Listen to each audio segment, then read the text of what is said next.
Hey, what's going on, everyone? Welcome to another episode of About Abroad, where it's my job to introduce you to people who have built amazing lives for themselves in various foreign corners of the globe. We're talking with expats and thought leaders about moving abroad, remote work, visas, and all the fun and practical knowledge that you need to know to follow in their footsteps.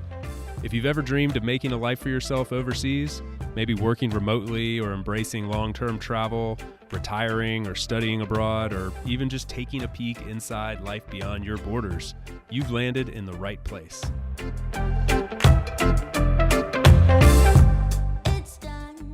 My guest today is my good friend Grayson Harris, who joins me from Peru, where he's currently kite surfing and enjoying the playa life there, but he has been traveling as a digital nomad for the last few years, staying month to month in various places around the world, from Argentina to Sri Lanka to Serbia and a bunch of places in between. He even went nomading with his dad for a few months. So he is a true digital nomad to the fullest extent, but at the same time, in a lot of ways, he's not. He's not one of those typical Silicon Valley tech workers. He is actually an electrical engineer that somehow managed to convert a very in-office job to a fully location-independent one. And now he's actually leading the way at his engineering firm to make them one of the most remote-friendly, flexible-friendly companies in the world in a very traditional industry. So I found that pretty fascinating. Wanted to dive into that with him. How did he turn this more traditional in-office job into a location-independent one? How would he advise someone else to do the same? What are they doing at their company to become more flexible, friendly? And finally, how do you live a lifestyle like this? It comes with a lot of question marks, a lot of challenges, obviously a lot of fun and excitement. And he really loves this and shares a lot of great content about it online. And so I wanted to pick his brain on all of these subjects here today in this episode. I really enjoyed it, and I know you all will as well. Please help me in welcoming Grayson to About Abroad. So what is this place like? Is it sort of all-inclusive, like where you're staying, like hotel or Airbnb or whatever, and then co-working, access to the beach and activities, kite surfing? Like, is it kind of like all in one for remote workers sort of thing? Yeah, I mean they call it a co-living. I think they try to term it as. I don't know if there's a better term like co-housing, but it's basically, everybody has their own apartment, but then there's a communal like co-working space. There's a gym, a full CrossFit gym with all the equipment you'd ever want. It's a 5-minute walk to the kite surfing shop that everybody goes to, right at the beach and everything like that. So it's super nice. It's really exactly what I was looking for at the moment with it. What about the those rooms? I saw some pictures you posted online, but are they like is it like a studio apartment? Like, do you have like a little kitchen, or are you doing like cooking in a communal space? Because that's the thing sometimes with co-livings is like, I get it, the idea to have the communal space, but sometimes you do just kind of want your privacy and like your own little kitchen or something. So what's the setup here? Yeah, I'm very much in agreement with you right there. That's the one thing that I don't like co-livings typically is like I do a lot of cooking, so a communal kitchen just doesn't work for me. So this is your full-on apartment, and the apartments are really nice. They're like boutique apartments. Most of them here are like 2 bedrooms. I've got one of the few 1 bedrooms. And yeah, it's really nice kitchen, big terrace with the ocean views for sunset. There's also like a big pool, I guess I didn't mention. Yeah, it's exactly what I was looking for. What a cool find. Like, I've never heard, what's the, do you mind mentioning the name of it and actually like where you are? I don't even know. I know you're in Peru, but that's about all I know. Yeah, I'm in Paracas, Peru. It's about 3 to 4 hours south of Lima. It's just a small town along the beach. Really not a ton here, but it's kind of common for touristy stuff in terms of there's like a big reserve. So it's, the pictures of like the desert kind of meets the ocean and some cliffs. Lots of really like, and lots of animals. So flamingos that are right near like where we kite. There's like an island full of seals and penguins, some really unique birds and everything like that. And this community is called Aldea Co-Living, I believe. And yeah, I tried kite surfing last year, and I was saying, okay, I want to try this again and stay a little longer, see if I can, really get better at the sport. And I was kind of just looking up kite surfing, co-living, and after a couple hours of searching, I found this place, and it was the absolute perfect thing I could have found. Yeah, you mentioned a minute ago, you're like, this is exactly what I was looking for right now. Like, what did you mean by that? Yeah, I mean, so right now, what I look for, like, it's constantly changing, constantly trying to ask myself, what what are the things that matter to me right now? And right now, there's like three things that are mattering to me in my life. One is to explore the place, and that's always there. I mean, I've always got that curiosity wherever I'm at.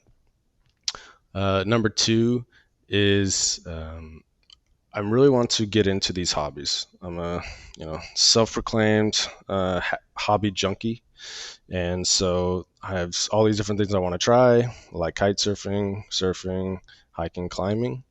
And so right now, like the next couple destinations are really kind of centered around places where I can do something. And the third is, we can get into this later, but I'm just putting a lot of extra working on the side on some of these goals and side projects that I have. And to be able to do all these three, I'm really looking for a place that is perfect for that, and also extending my typical stay, which has always been about 4 weeks, that 1 month, to more of like two, and I'll be doing my first 3 month pretty shortly here. And yeah, I mean, this place it's very chill. It's really all centered around the kite surfing. Like I said, it's perfect for remote workers. It's got the gym, it's got the co-work, and I'm able to do all of that and stay a little bit longer here. Yeah, I totally resonate with the points you made there. If I was gonna list my three, I would almost, I think I would almost say exactly the same thing. And I think wrapped up into that is like a bit of community that you're always looking for, and so that's why you choose a place like a co-living, where you've got other remote workers. Is there, have you found that to be a decent aspect of what you found there? So community is also one that I always look for. There's a couple reasons why I always need a co-working where I'm at. One, I just love the separation of space. I'm a bit of an oxymoron as a digital nomad. I hate working from home. I'm not productive. I'm not good at it. I need to get out. But another big reason is to meet other nomads. Unfortunately, here it is technically low season. I've still been able to kite 5 times a day, or 5 times a week, excuse me, which in low season is pretty crazy. But because of that, I've been the only one really working from the cowork. There's one other guy that's been here working from his place.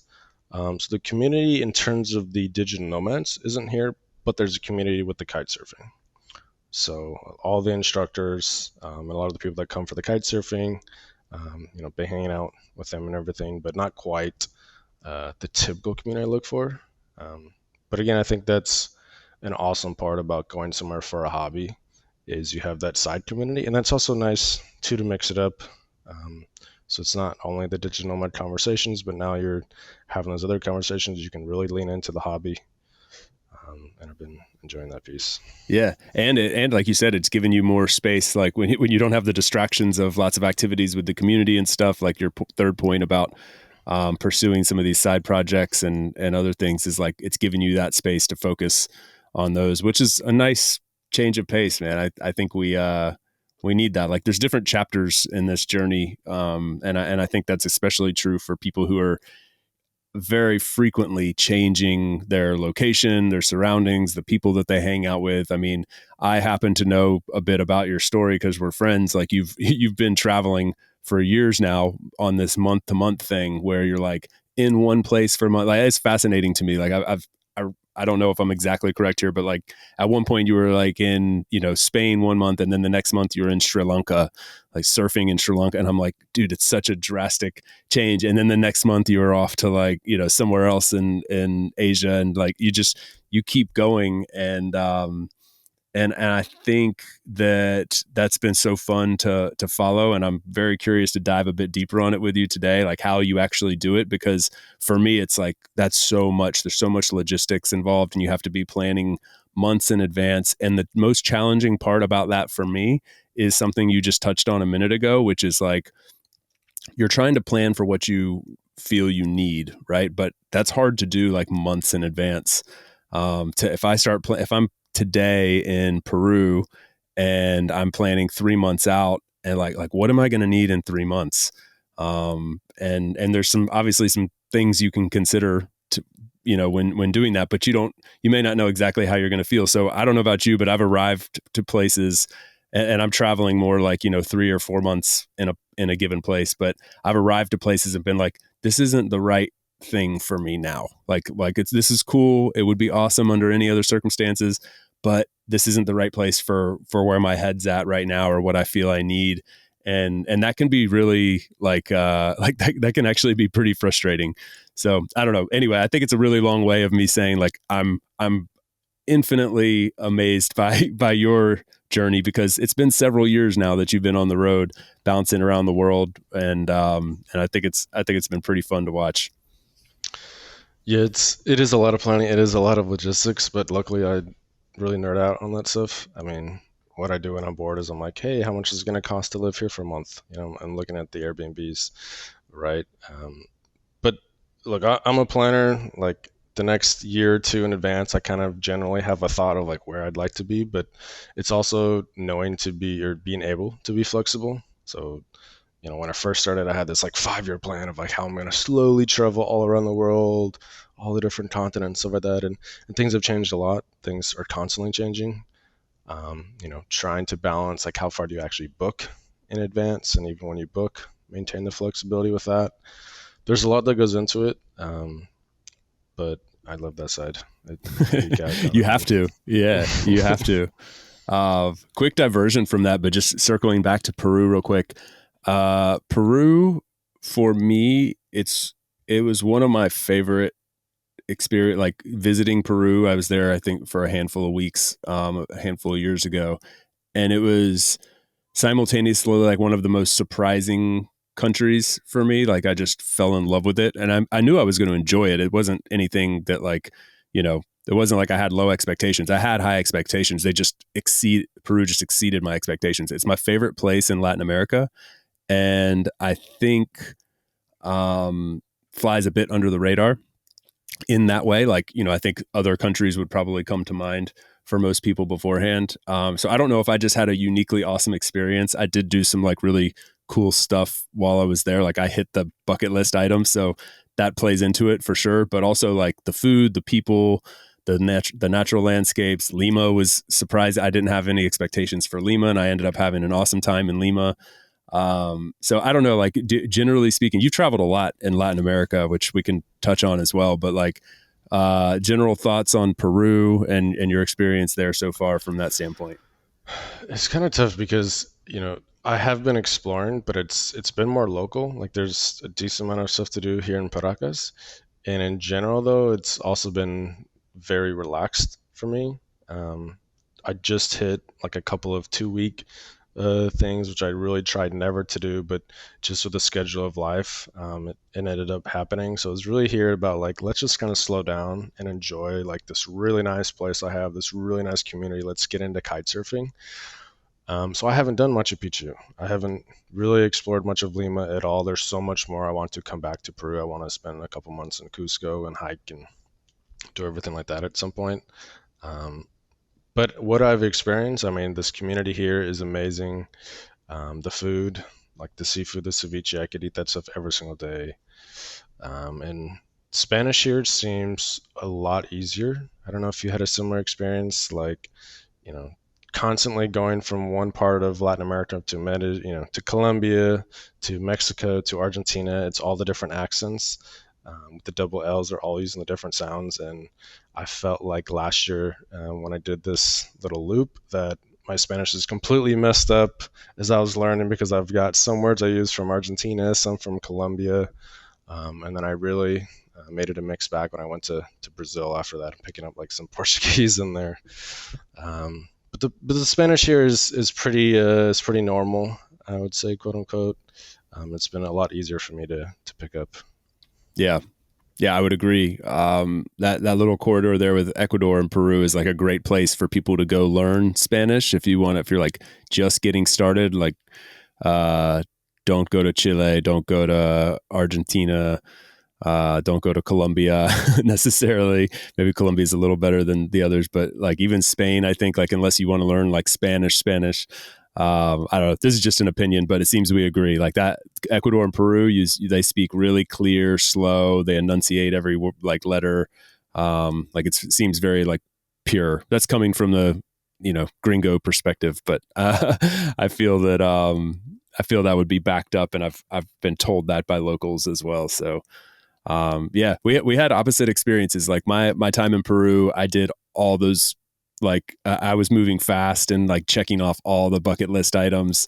Hiked Machu Picchu for a week, and did like time in the Amazon rainforest area, and like really kind of like immersed in all those things. And I think in a nutshell, the thing that like really blew me away was like in a matter of a couple days, I was like deep in the rainforest, like at like a little jungle lodge kind of thing, where we ended up being the only ones at this jungle lodge, and the local guide there took us to meet like an indigenous family that was living in the forest. And so we're like deep in the forest, like shooting bows and arrows with this like indigenous family one day, and monkeys are climbing around. And then like 2 or 3 days later, I'm just very close by, hiking up in the Andes for the Machu Picchu hike, and we're up in these like really remote villages where people never leave those little villages, and the little kids come running up, and you give them candy and stuff and like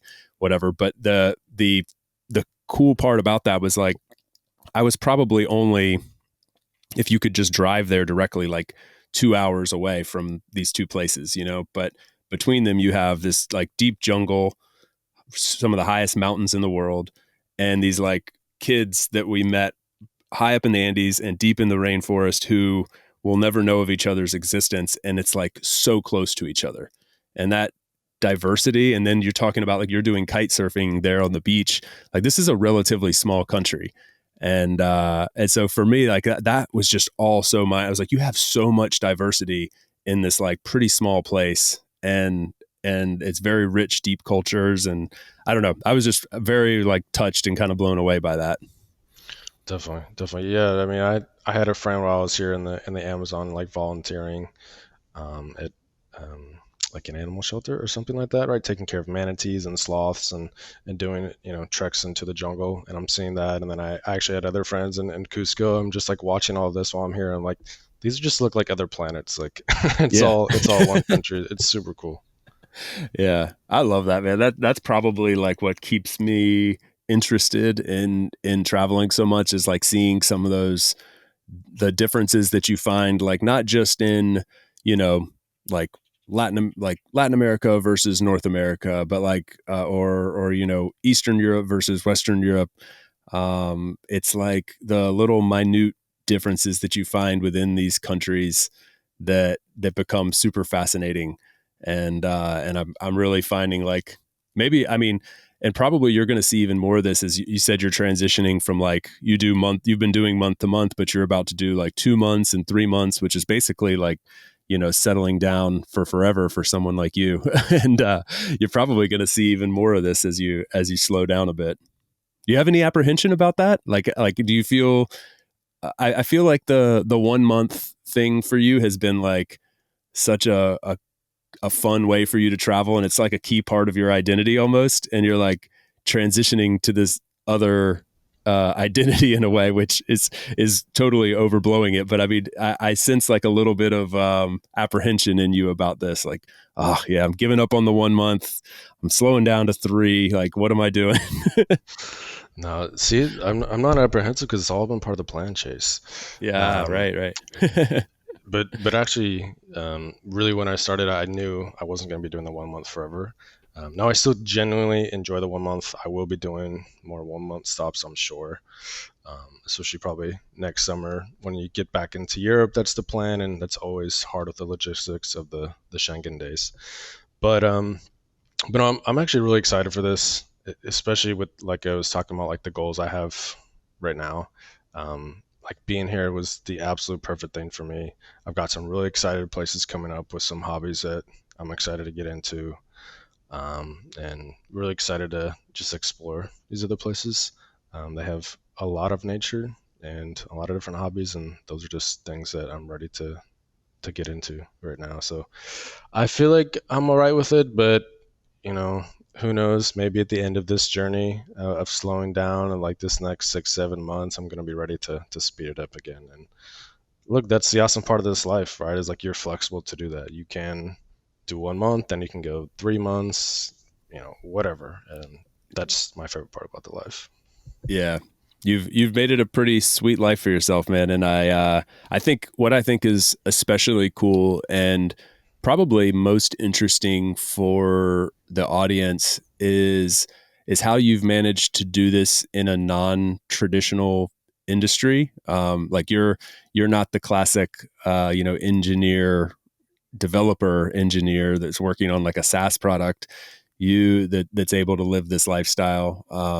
You're working in a much more traditional industry that almost always involves in-person meetings, office-based kind of companies, and you've managed to carve this out for yourself. So I'm actually like particularly interested to kind of like tell that story, at least dive a little bit deeper on it.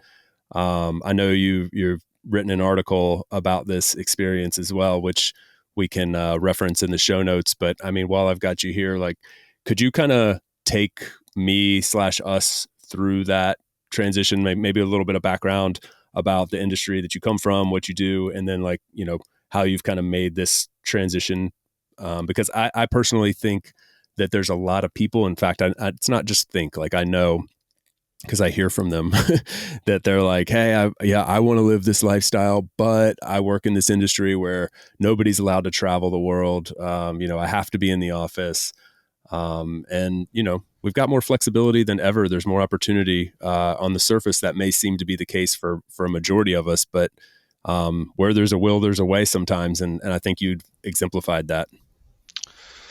Definitely. Well, it's a bit of a long story, but I don't know, I think it's a good one, so we can definitely dig into it. I mean, I first went to Europe in high school, and I was absolutely just enchanted, is the word I use with Europe. I loved being abroad, and really ever since that trip, I wanted to live abroad.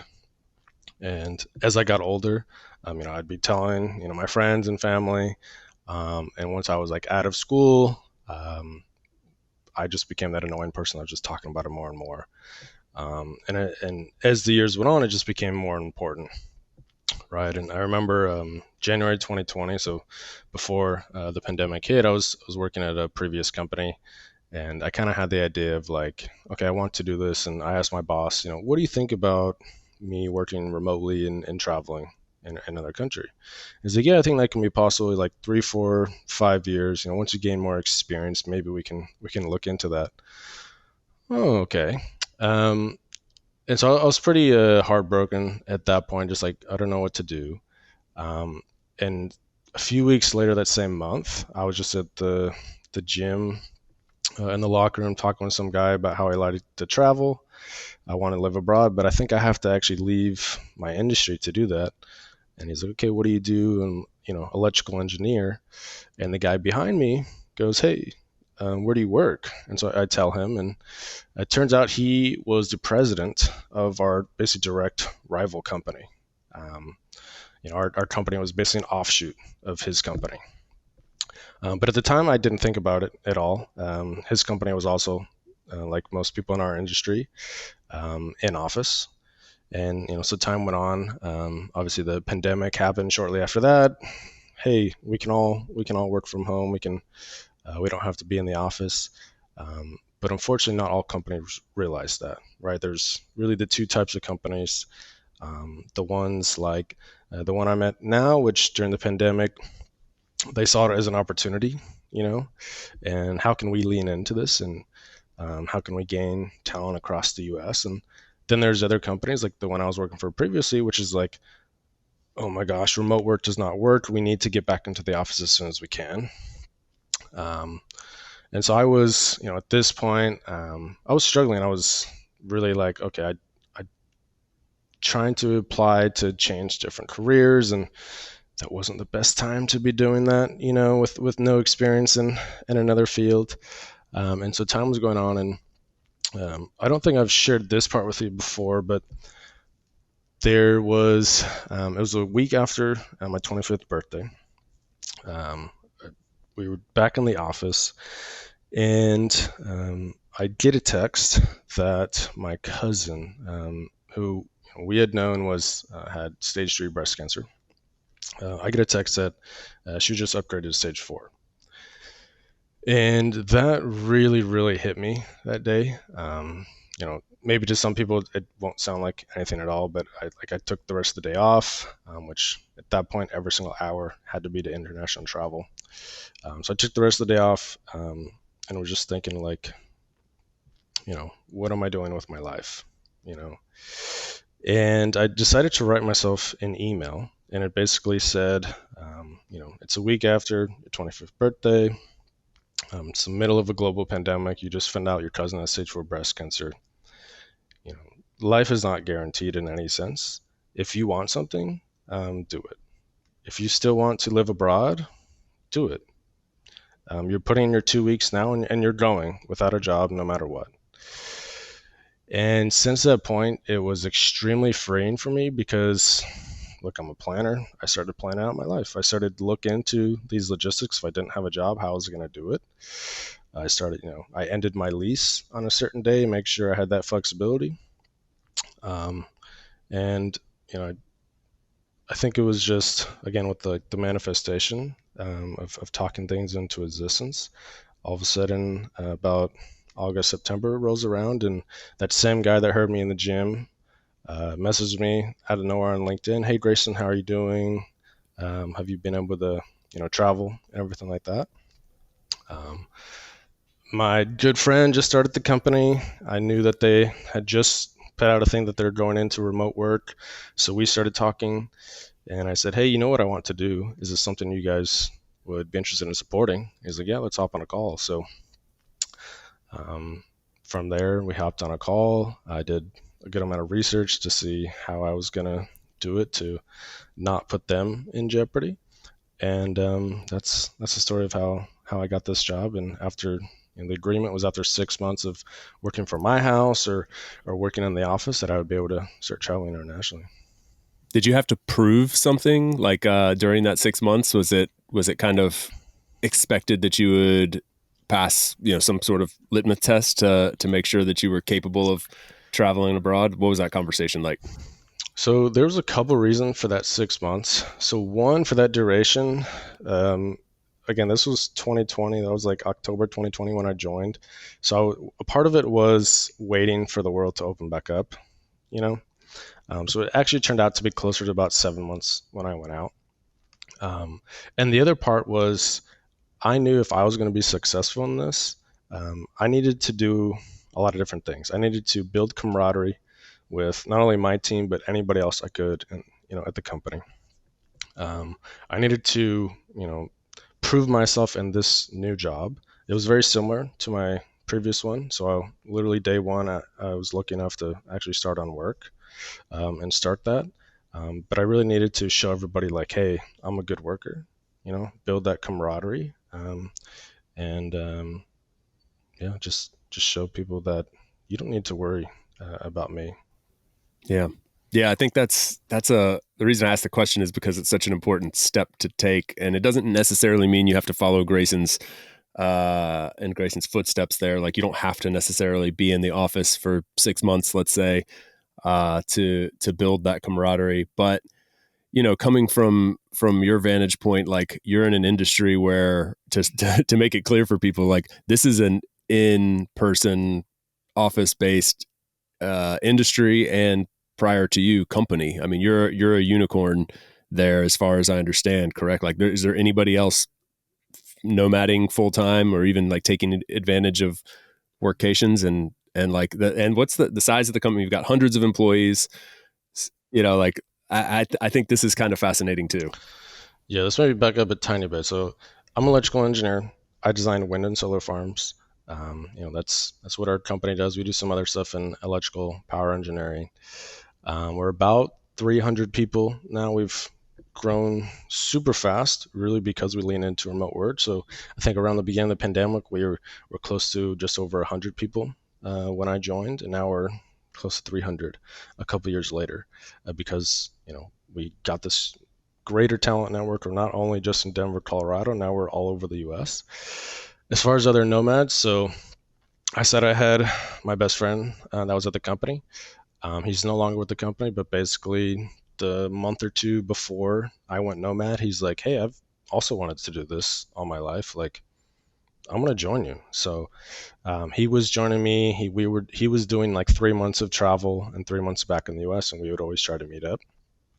So he's no longer at the company, but you know how we've kind of handled it is anybody can do it, but you kind of first have to get approval. I actually created a whole list of like things you need to confirm before you go nomad. And right now, there's no other full nomad, at least in terms of international. But we've got some guy just started traveling around in his RV in the U.S. I think another person is kind of nomading around the U.S. A lot of people are doing workations. So somebody on my team just went to Finland, worked for a week there, and then was able to travel and stuff like that in Europe. So more and more people kind of, as they find out about this, are doing it. And yeah, we're not quite at the point yet. I say yet, but I'm hoping we are soon. That we're marketing it externally, internally, that you can do this, but we're not also hiding it. So a lot of times it's kind of funny. People come into an interview and they say they like to travel, and they always use me as an example, like, "Oh, actually, we have a guy that travels the world and works internationally." And so I'm kind of internally famous a little bit in that way. It was kind of funny. A couple of weeks ago, I was in the office, and it was this girl's like first day. She was trying to look for something. We started talking, started talking about travel, and she's like, "Yeah, I'd like to travel, and I heard that there's a guy that's like traveling internationally here.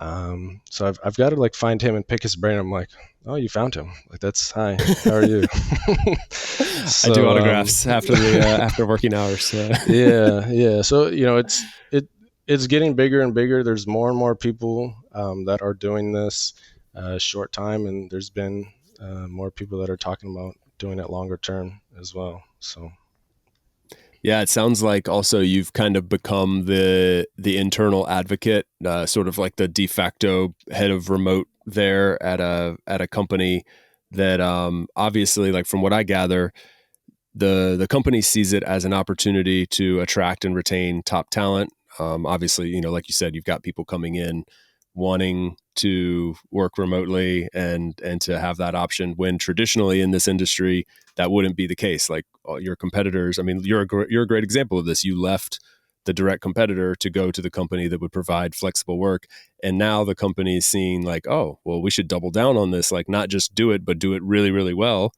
and attract and retain even better talent, and then give them an awesome experience once they've stepped onto our team. And so I think, like from the outside looking in, it seems like you guys are on this precipice of becoming a bit famous as a company in this industry, like engineering, but also just maybe more broadly speaking, like these industries that up until right now have said like, no, this doesn't work for us. Like we're not a Silicon Valley tech startup, so we're not going to operate that way. And in a way, you guys are kind of applying some of those principles and using them to your benefit, which I think is pretty groundbreaking. Like it's pretty unique. I don't know a lot of other stories out there like this, so I'm fascinated to watch from a distance. yeah, it's truly been an incredible like opportunity that I've had.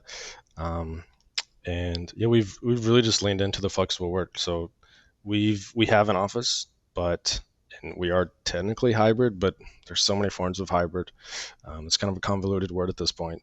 Basically, how we operate is if you want to be in office, we ask you try to be there 3 times a week just to kind of maintain a little bit of the office buzz. But if you want to be remote, you can still come into the office. We've got desks set up for temporary people. Anytime I'm back in the US, which I'll be back in a couple of weeks, I like to work from the office.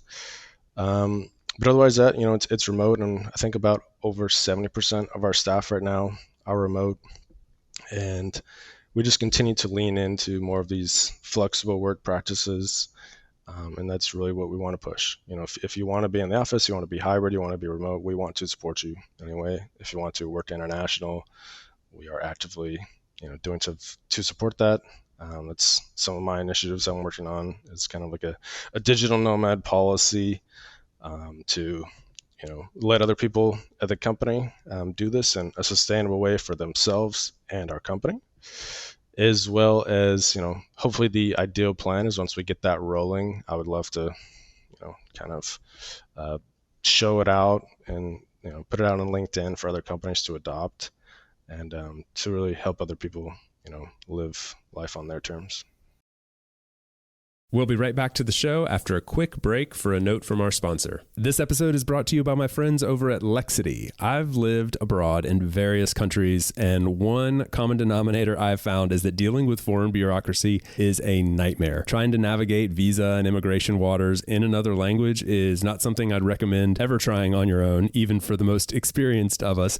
So when I recently had to renew my Spanish visa again, I turned it over to the pros at Lexity. They've already helped more than 5,000 expats and digital nomads find a home and thrive in countries like Portugal, or in my case, Spain, also Italy, France, and Greece. Some very desirable locations indeed. So whether you're trying to obtain your first visa abroad, purchase a property, or work through international tax issues, Lexity's team of friendly lawyers is here to simplify your journey. The team is super knowledgeable, bilingual, and thorough, and I seriously cannot recommend their services enough. My experience working with them has been incredible, and I can honestly say I don't know that I would have EU permanent residency if it wasn't for the help of the team at Lexity. So if you're ready to make your move abroad, then Lexity is offering an exclusive discount to About Abroad listeners. Grab 10% off your first service with the code AboutAbroad2023 and learn more over at Lexity.com in the show notes and start your abroad journey today.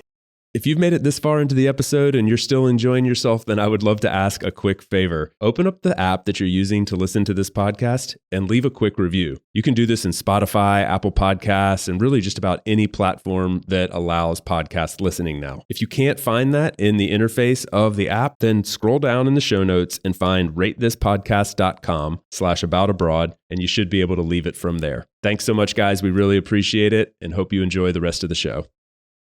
Kind of going back to your individual story, because I think a lot of people are in that situation where they're wanting to make that transition, right? Like they work at a company that doesn't really allow a lot of, maybe they're allowing some remote work from home at this standpoint, or at this point, but they're going to generally say no to like, hey, I want to go spend 3 months in Europe this summer, or hey, I actually want to move abroad, or my partner is getting transferred to another country and I want to go with them, obviously, and keep my job. Like, for those people in these kind of industries where this is generally not the norm, like, what do you suggest when people ask, what would you say to your boss, or how would you present this, or what steps would you take to kind of prove that this is possible? Because you said you're a planner. And your approach was very methodical. There was some serendipity there that you happened to be near the president of the company. That just played out for you, which was awesome. You spoke that into existence. But like then there were some action steps you took, which are pretty helpful for people. Yeah, I've seen so. If you look back on my Instagram, it kind of goes all over the place. And there was a while that I was trying to give tips on people on nomads actually to do this exact thing. So since then, a couple people contacted me, a couple friends just while nomading, and I've actually helped a couple people do this exact thing. The tip I usually give is one of the first things I would say to do is, first you should have built camaraderie with your team, with your boss. That goes so far when trying to, pitch new ideas, when asking for some flexibility, right? If you're a friend with somebody, and they talk about a dream or a goal, you really want to support that. Right? Where if it's just if you never turn your camera on and you're just a blank face of the company and you ask about something, it's going to be more difficult. So that's definitely one. And once you have that, I think a casual conversation to try to slowly get some information out of your boss, or something like that. Of, what do you think about working international? What are your thoughts on, like, what would be your concerns, right? Is it the tax liability? Is it the time zone? Is it productivity? Right, and you can kind of slowly pull out their concerns. Do your research. You have to be doing your research in this.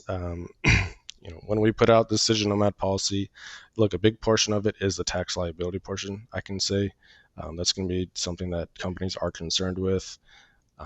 Just to give the audience a little bit of an example, if you stay too long in a country, there's something called permanent establishment, where technically you and or the company would need to pay taxes there. So this is what companies are concerned of. This is why big companies, for example, they just don't deal with this at all. They say you cannot work international. Um, and I have a lot of friends that are at these big companies that I'm digital nomading with, that they never turn their camera on. They're kind of the secret nomads, I call them. I'm not sure if you met any of these, Chase, but their company has no idea what they're at, but they're a huge company and they're just living life. But if so that's the thing. I would ask your boss, try to have that casual conversation. Do your research on those points. There's some things like you can take a test run. So before I went full nomad, I did 1 week, which turned into 2 in Mexico, where I worked from there. And it was mostly just for me to test run my setup. My company didn't require it, but it was also to prove to them that I could do it. And really be pointed about this. Again, people want to support you, but they're going to have concerns. And if you meet those concerns, it's going to be a lot harder for them to say no. 100%, man. I think you nailed it. I also think, if I can add to it from like a manager's perspective or a boss's perspective, I think it can be really comforting to give like a nice timeline. So like, put some bookmarks on the end of this. So like say, hey, look, and over the next 3 months, let me work. I'm gonna plan a workation, and I'm gonna go away for a week or 2 weeks or something, and just test it out. Like, to keep it really simple, I'll stay in the same time zone, or I'll only be 1 or 2 time zones off, or something like that. Like, take some baby steps, and then if that works, how about within the next 6 months, like, let me go away for a month and let me like change the time zones. And over the course of the next year, we work towards this. If we find that there's anything that doesn't work along the way, then we'll either scrap the whole idea or we'll find a way to work around it. But let me prove it to you. And here's why that's important. Like I think we're a little bit too much sometimes like one-sided. It's all about me. It's all about what I want. But if you can sell this as like a positive thing for the company, which is ultimately what you've done, I think, at your company, is like, this can actually be a really good thing for all of us. Like, it's not just fulfilling my personal dream. We can attract better talent. There's lots of statistics out there to show, why people want to go work for companies that are thinking this way. And people look at, for example, workplace flexibility as roughly the same as about a 10% raise. So imagine that, like, instead of giving you a 10% raise, I can give you workplace flexibility. And I personally hope that we don't have to make that trade-off. Like, you don't have to make the trade-off between getting a raise and having workplace flexibility. But when you're selling that to a boss, when it's like, hey, look, all you have to do is, if we can provide this, then this is a smart business move for the company. So let me be your guinea pig. And I've seen that work and go a long way. And the other thing I would say is document everything. Like, have all this written down. There's going to be a lot of conversations, but write down the key bullet points. Write down those concerns that your boss has. Write down the pushback that they have. Have the responses already ready, like addressing permanent establishment and avoiding that. Show how you're going to make your workplace work. Show how Wi-Fi is not going to be an issue. All those things. So there's some proactive and reactive ways that you can go about this, and I've seen it work for a lot of people. And watch, like, hearing your story just really brought some of that to life for me. You bring up a ton of great points. I mean, there's so much to go into this. We could talk for hours on this. Just to add a couple of things. One thing I did that was extremely helpful is, I started like a biweekly meeting with my boss. Excuse me. And in that meeting, most of the time it was like, how are we going to address this time zone difference? How are we going to work differently if we need to? What tools are we going to set up? What are we going to do to address that? So it's opening that dialogue in every single meeting in that biweekly, especially when I started with that time zone difference. It's, hey, how's this time zone difference working for you? How's it working for the team? Right. So it's starting that dialogue, making that a pointed part of the effort.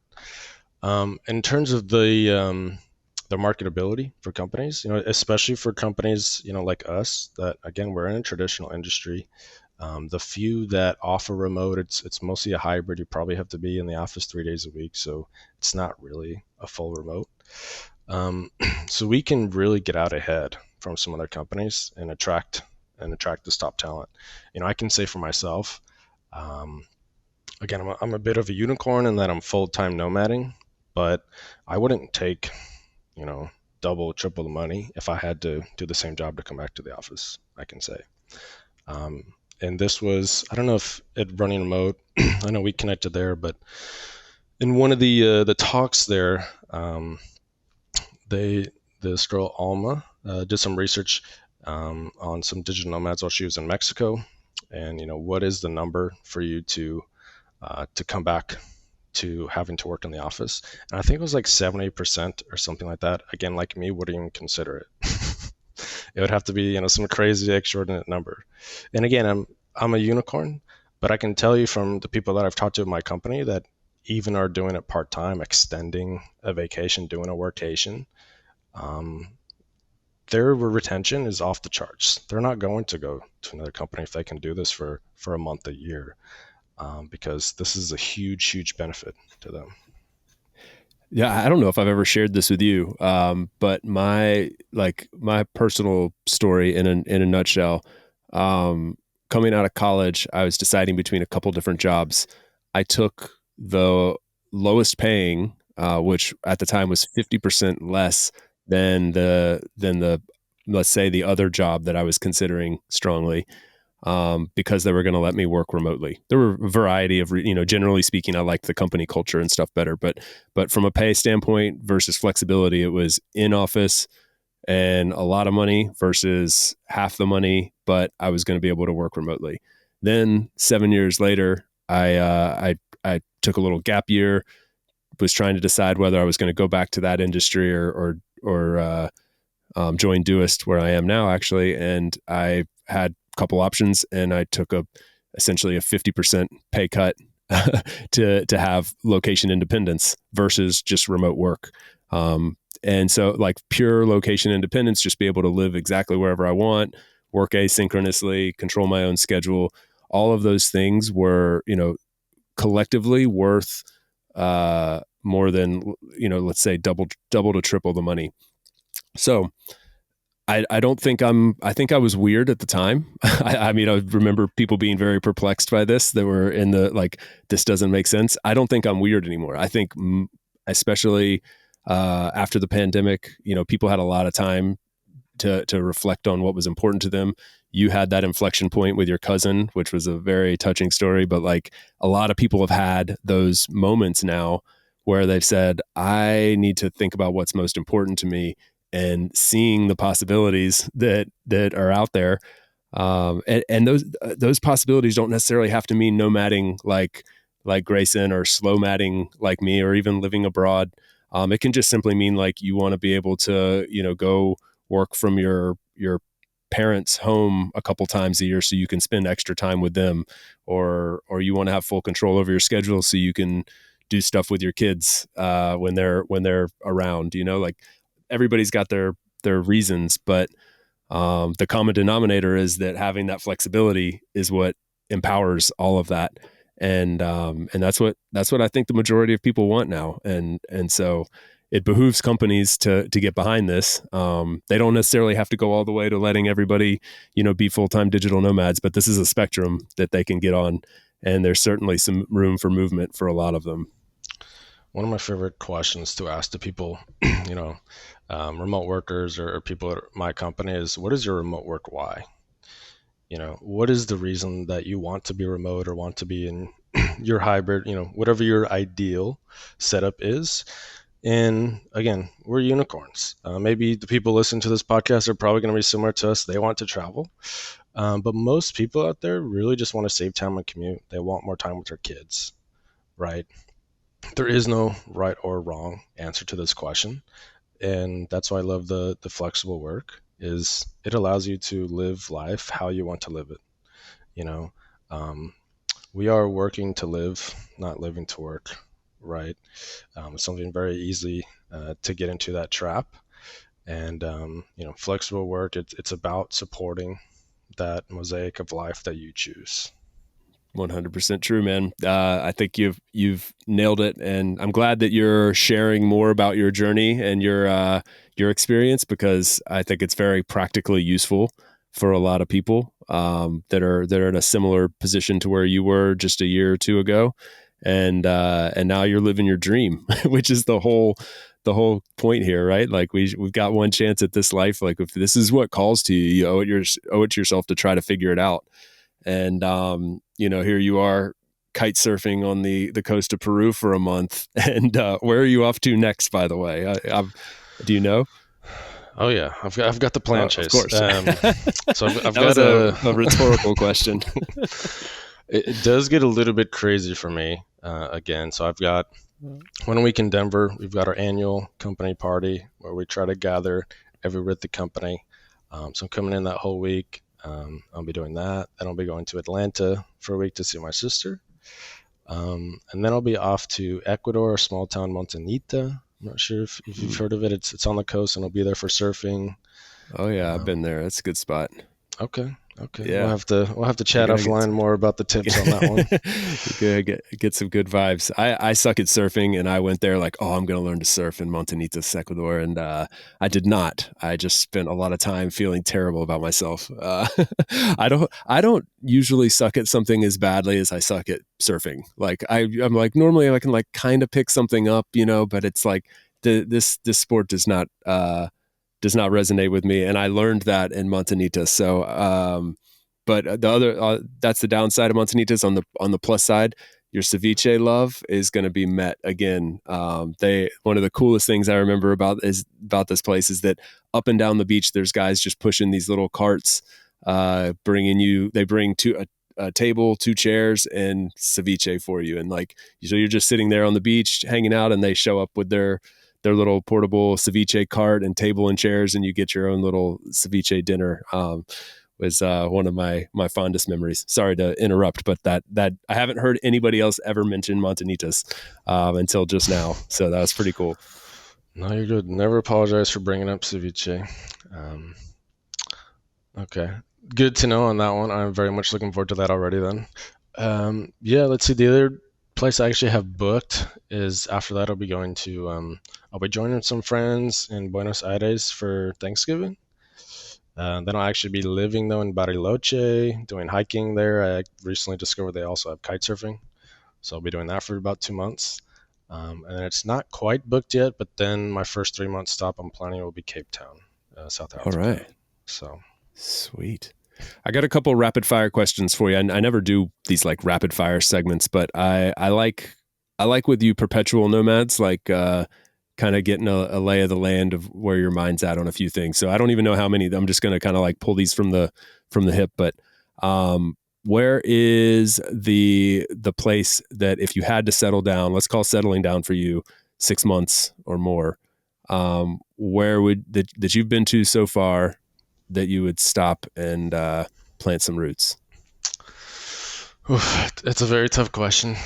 um, Probably Madeira at this point. I went there after running remote, um, and it's an amazing place if you're a digital nomad. I highly recommend it, especially for starting out. It's Madeira super. Island off Portugal. Yes, thank you for that Yeah. clarification. It's extremely easy to find community.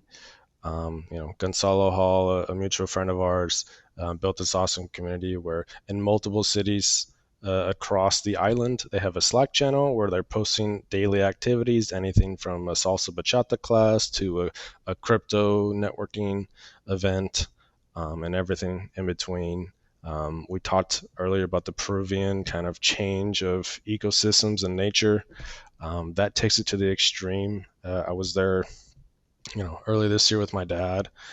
We tried to do one hike in like a rainy forest setup. It was way too rainy. It was almost like flooding at that hike. So we drove 30 minutes, and it's like this arid, coastal hike with these giant rocks protruding out of the water. So that it takes that one to the extreme, but it's got the incredible diverse nature. It's got the incredible digital nomad community, and just a really cool balance of island life while also the European life. And I really found that balance interesting. I know you've been there. I don't know if you found the same thing. Yeah, I can agree with everything that you just said. Community, nature, great lifestyle. Not to mention, like, they have the digital nomad visa, D7 visa. Quick shout out to Lexity, our sponsor. They can help you get that if you're interested. Link in the show notes. And great tax advantages as well, like for remote workers in Portugal. Yeah, it checks all the boxes for sure. So I can totally agree. I was going to ask a question about, I wasn't even sure how to frame the question, so I'm just going to like mention it real quick. You traveled with you because you referenced this. You traveled with your dad. Like your dad came and nomaded with you. His intro to the nomad world, which is a super unique experience. So just very quickly, like touch on this for me because we didn't get a chance to talk about it in the conversation today, but I think it's a cool point about your journey so far. Yeah, I like to call him the AARP nomad. If you're from the US, you might get that a little bit more. It's, basically a retiree. Yeah, he always wanted to travel. He retired at the end of 2019 with the hope of traveling. In 2020, had travel booked later that year. All of that was canceled. He started contracting back at his work and living around um, different spots in the U.S. with his sister, my sister, and stuff like that.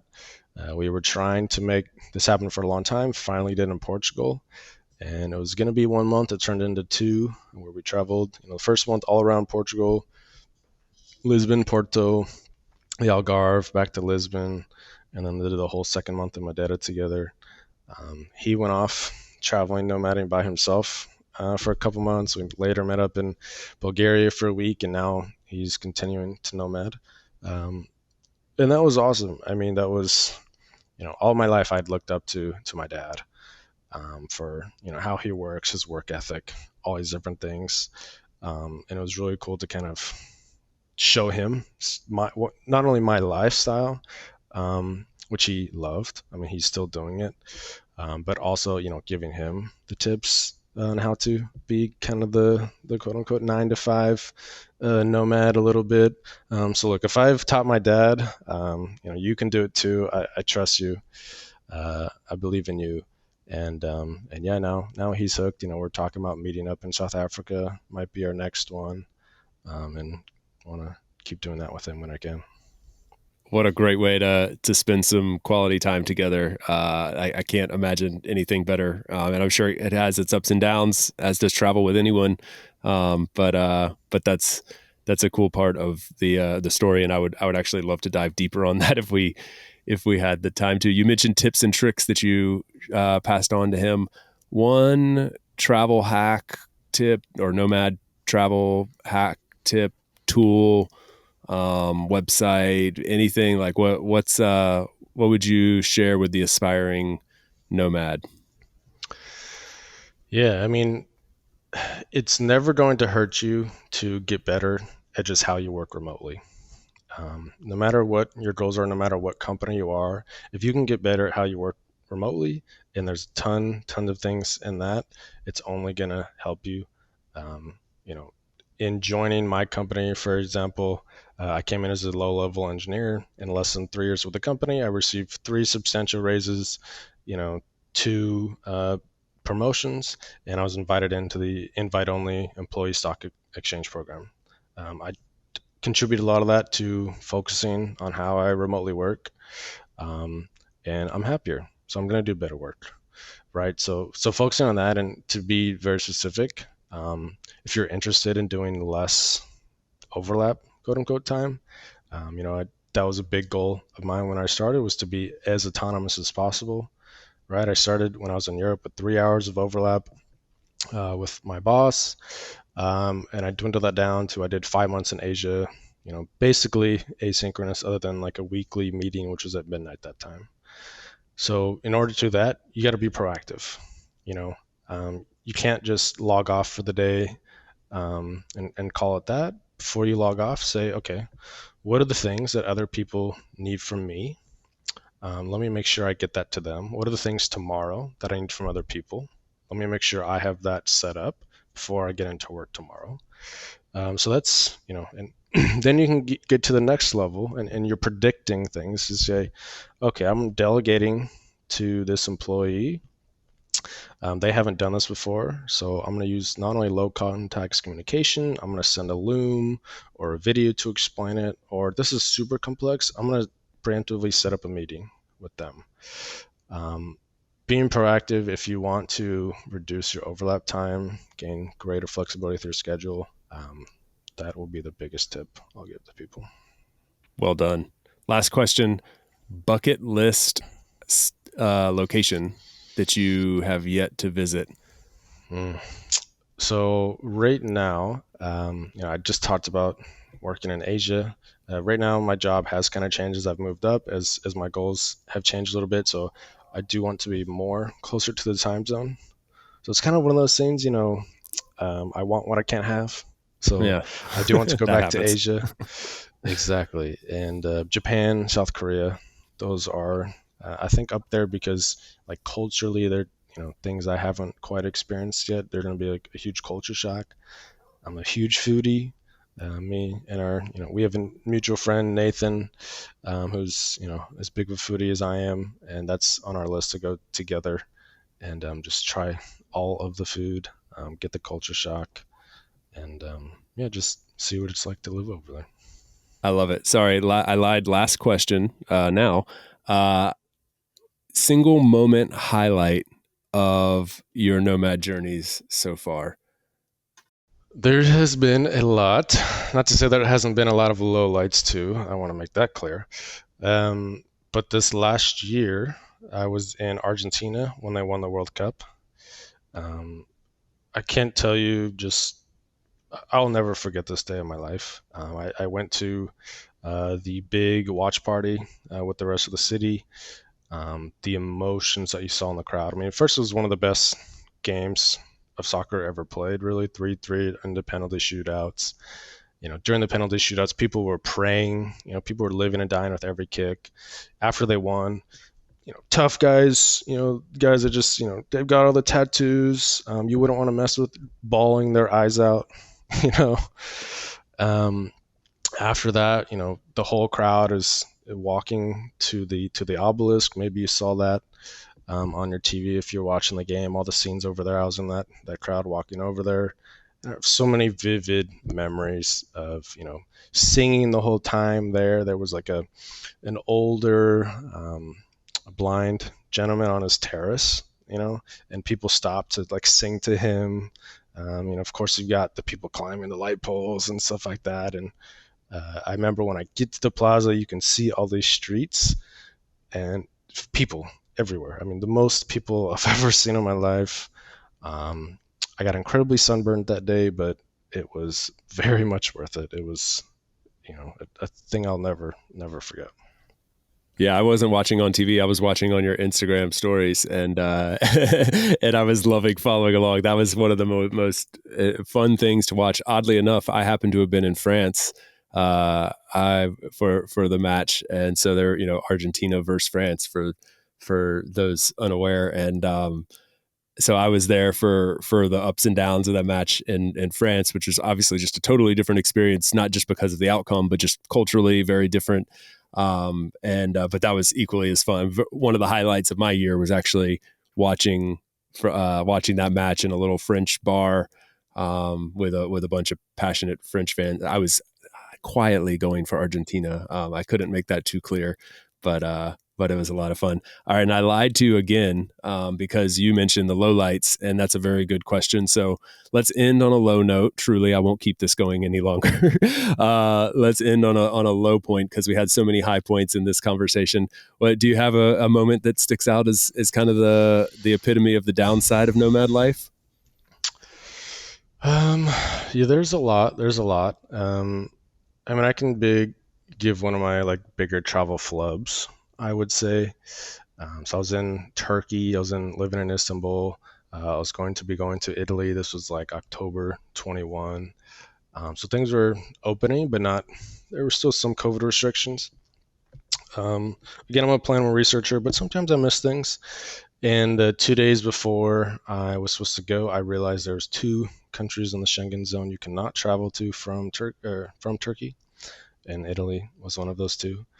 You know, just random political reasons, I'm sure. So I just had to cough up. I couldn't get the Airbnb money. I had to, cough up that whole month's rent.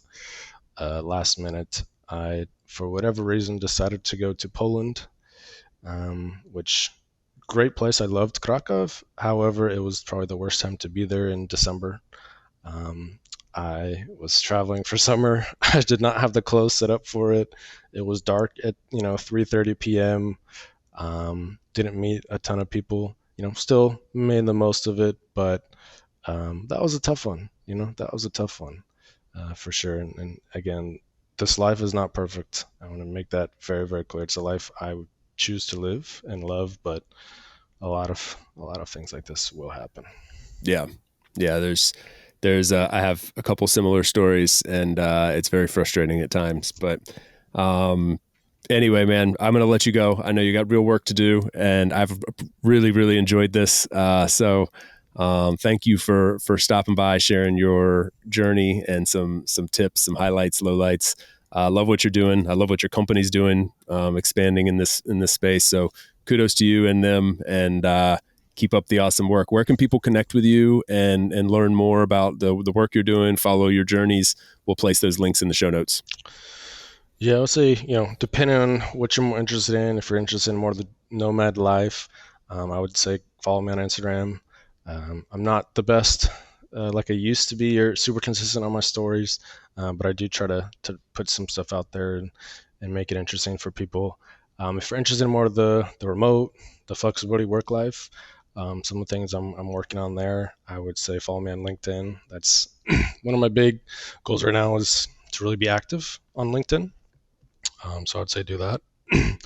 And lastly, I would just say for the audience, I've had the pleasure of meeting Chase a couple times now in person, and he does bring this energy. He is that bubbly, curious person in real life. Again, we've met a couple times in person, but it always feels like, we never skipped a beat. Close friends.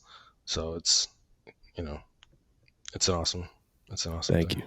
I appreciate that, man. Yeah, it's always fun, and I wish it's the one downside of this lifestyle. Sometimes you don't get to hang out with the people that you enjoy as much as possible because it's like ships passing in the night. But when you do, it's always a lot of fun. So look forward to seeing you again before too long, I hope, and maybe some people in the audience as well. That would be awesome. Maybe we need an About Abroad meetup. That would be sweet. I think so. I'll be there. Let me know when.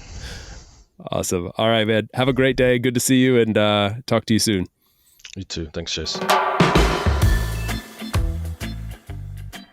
Thanks for tuning in today from wherever you are in the world. Once again, I'm Chase, and this has been another episode of About Abroad.